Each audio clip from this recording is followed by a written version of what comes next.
This is exactly how I get over my cravings, how I manage my cravings as somebody with a massive sweet tooth.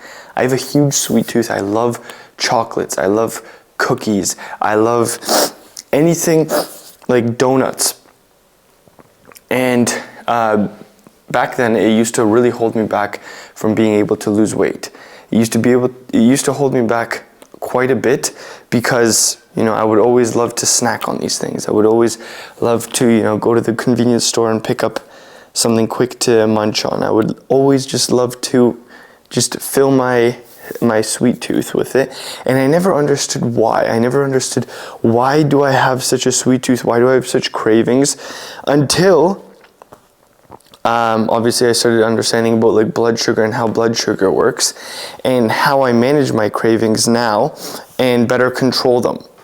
So this morning, for example, I was going into the convenience store to make myself a cup of coffee.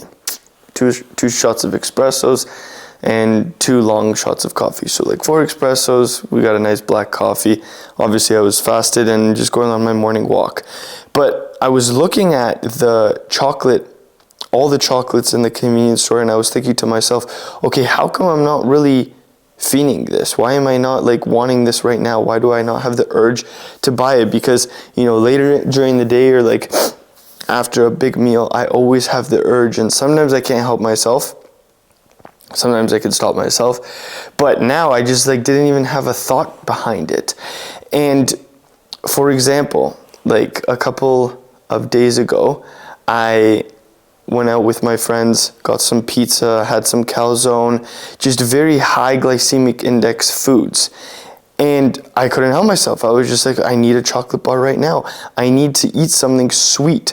And I understood it's because, and like now it kind of just like clicked to me. Like I always understood like blood sugar and like glycemic foods, but like now I kind of understood, like as I'm being more self-conscious and aware about the things that I eat, it's because we fiend those sweet things, or like if you're like me and have a sweet tooth, after having a huge blood sugar spike. We want to keep riding that wave. We want to keep, it's like another dopamine hit. We want to keep having that blood sugar go higher and higher and higher. Whereas you eat like a chicken breast, you're not going to have that urge or that feeling or that sensation of wanting a chocolate bar because you didn't already spike your blood sugar so high. So the way that I manage this now is by, number 1, fasting in the morning, but number 2, eating foods throughout the day that are very low on the glycemic index and not to spike my blood sugar too high. For example, I have rice as my carbs because when I have like bread, now that I'm losing weight, I have that high blood sugar spike and I want to have more of those sweet things, more of that sweet tooth in me kicks in. But on the opposite side, when I have like rice, beef, eggs, it doesn't spike my blood sugar and I don't have that like back in the mind thought of, oh, okay, let me go grab a chocolate bar, let me go eat a donut or something like that. So try that out. It's going to help you a lot, is push back. And if you were going to have those things, push them back to later in the day so that you're not thinking about it throughout the whole day. Because imagine you spike your blood sugar super high right in the morning. You have, a sweet coffee or something like that. You're going to be thinking about those sweet treats throughout the entire day. But if, for example, you spike your blood sugar, let's say you have like some sort of bread toast in the end of the day, and then you're wanting that sweet treat, like a cracker, a piece of chocolate or whatever, and you have some self-control, okay, now you don't have 12 hours to suffer throughout the day thinking about it, wanting to eat it, but rather, okay, let me enjoy like, a piece of chocolate at the end of the day, after like a good dinner with like, like let's say you had a pasta for dinner. Let's say you had some toast, some bread, some, higher glycemic index foods that actually will spike that blood sugar. That's when you can, okay, after that meal, enjoy it.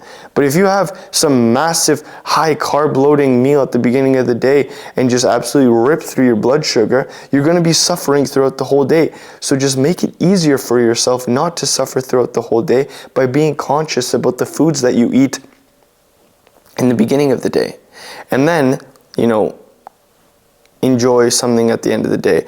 Or when you're in a safe environment, you spike your blood sugar from like a pasta you had for dinner. And then you're like me, who doesn't keep any sweet treats in his house because the temptations are just too crazy. Then you're like, oh, okay, I'm not out and about. I'm not, driving. I'm not stopping by any convenience stores. I'm not going, into any stores to tempt myself. So now I could just sit and relax, and not have any of those urges. So I hope this really helps. Understanding how and what foods really spike and, dip your blood sugar, and when to eat them, when to time them, when to avoid them, will help you extremely with your cravings, number one. But number two, just make fat loss so much easier, because you'll notice that you're not getting those swings of cravings, and you're not wanting to actually think about those meals, and you could just think about what you're doing in the moment rather than that next blood sugar spike, rather than having fight the urge. Fat loss is a game of strategy, execution, programs, routines, but also just making it simpler for yourself. Because most people go throughout their day just eating random things, and they wonder, oh, I can't control myself, oh, I can't stop myself. And they wonder why they have such a hard time, losing weight and staying consistent. It's because you're not making it easier for yourself, but rather more difficult. So, number one, don't spike your blood sugar earlier out through the day. If you are, make sure there's no temptations around you, because watch how it's going to affect you.